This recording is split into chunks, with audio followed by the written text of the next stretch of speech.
Let me ask you something. When someone asks you, "How was your day?" What do you say? Fine. Busy. Tired. Always the same three words, right? Every single time. But your day was not just fine. Something happened. Something annoyed you or made you smile or exhausted you completely. And yet we reduce the whole thing to fine. Today, we fix that. Welcome to the HZ English Pod. I'm Sophie. And I'm Liam. In this episode, it's going to change the way you talk about your day. In English, forever. So if this is your first time here, welcome. Genuinely, we are happy you found this space. And if you've been with us for a while, hello again. Get comfortable, grab your tea, your coffee, your water, whatever you have. Today's episode is B2 to early C1 level, so the vocabulary will be a step up from basic. But don't worry, we explain everything slowly and clearly as we go. The goal today is simple. We want to walk through a full day, morning, afternoon, evening, and show you the kind of English that brings it to life. Real phrases, real feelings, real rhythm. Not, I woke up, I ate, I worked, I slept. Anyone can say that. We want, I dragged myself out of bed, I felt scattered all morning, and by evening, I finally exhaled. That version, the honest one. So let's start where all days start, the morning. Okay, Sophie, tell me, what does your morning actually look like? Honestly, it's not pretty. Good, I don't trust pretty mornings. My alarm goes off, and my first instinct every single day is to negotiate. Negotiate? Yes, like, okay, alarm, I hear you, but what if, hear me out, what if 5 more minutes? A negotiation with a machine that cannot hear you. And yet I try, every morning. The alarm wins, obviously, but I still try. I love that. So the alarm wins, and then what? Then I just lie there. I don't jump up, I don't spring out of bed like someone in a commercial. I just stare at the ceiling for a moment and let the day register. Let the day register. That's a nice way to put it. Like your brain is slowly loading. Exactly, like an old computer. Beep, beep, beep. Please wait. Mine is similar, but with an extra step. I call it the wall set. What's that? I sit on the edge of the bed, just sit there. No phone, no movement, just exist for about 60 seconds. My eyes open, but my face still looks completely lost. That image is very relatable. And I've learned if I skip that 60 seconds and immediately grab my phone, my whole morning feels rushed, noisy, like I stepped into the day before I was ready. There's actually a phrase for that feeling. You feel frantic, like everything is moving too fast and you can't quite catch up. Frantic, yes. A frantic morning will follow you all day. So now I protect that first quiet moment. No notifications, no headlines, just me and the ceiling. The ceiling is underrated. It never asks anything of you. So you've survived the alarm, you've stared at the ceiling. What's next? Bathroom, the usual. Wash my face, brush my teeth, try to make peace with how I look. Make peace with how you look. I like that. Because in the morning, the mirror is not your friend. It's just honest. Very honest. Then I get dressed, and this is where my mornings split into 2 versions.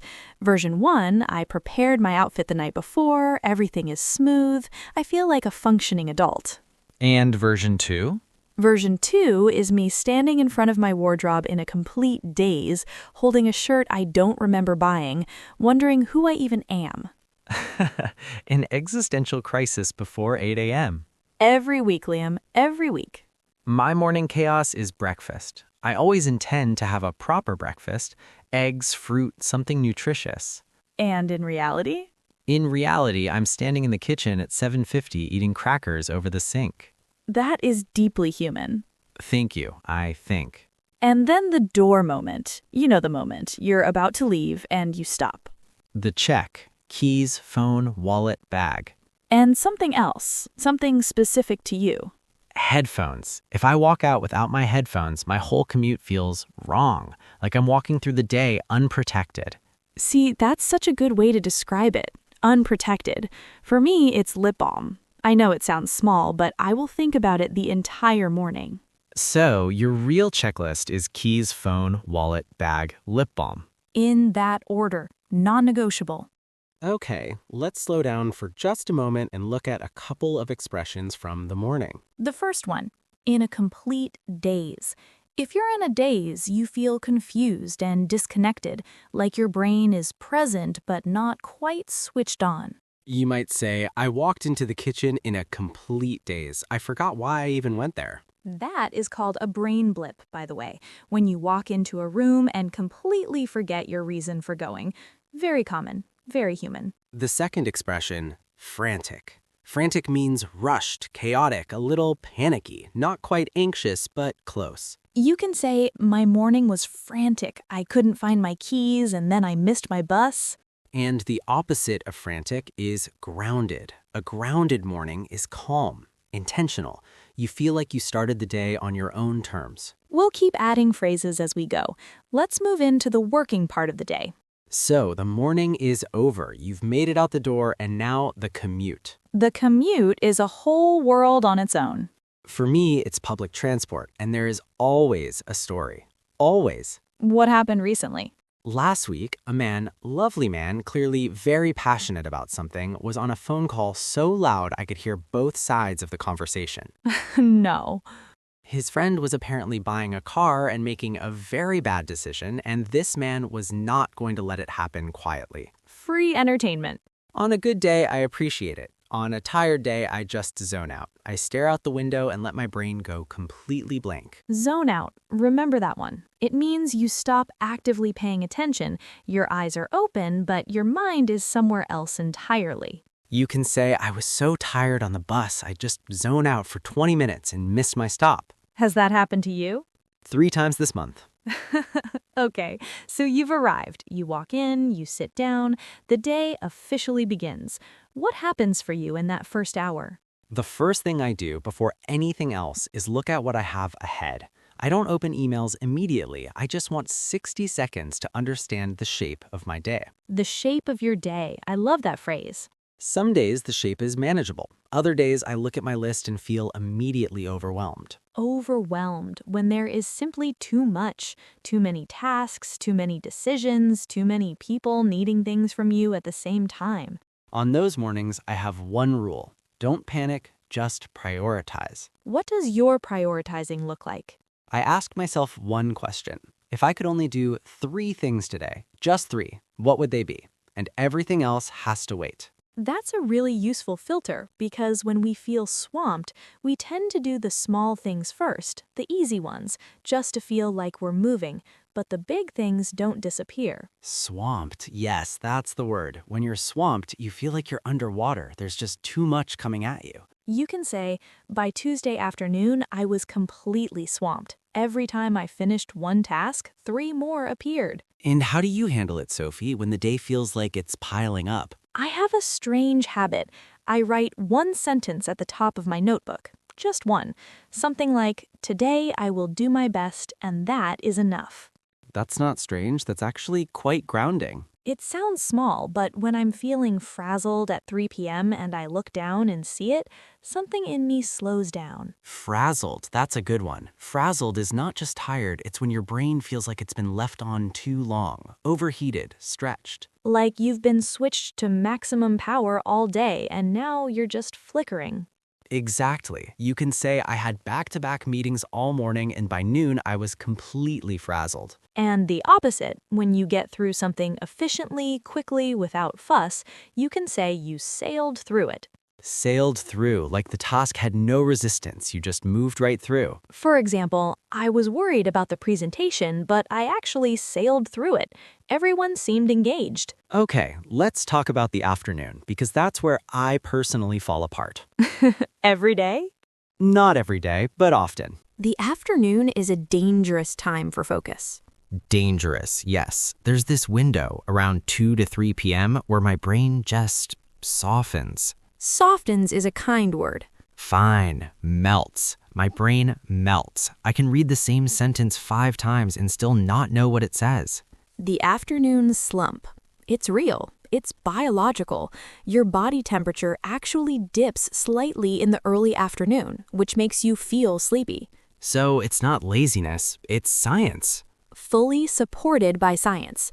What do you do when it hits? I try to do something that doesn't require deep thinking. Reply to simple messages, tidy my space, make tea, anything that keeps me moving without demanding too much from my brain. I do something similar. I call it coasting.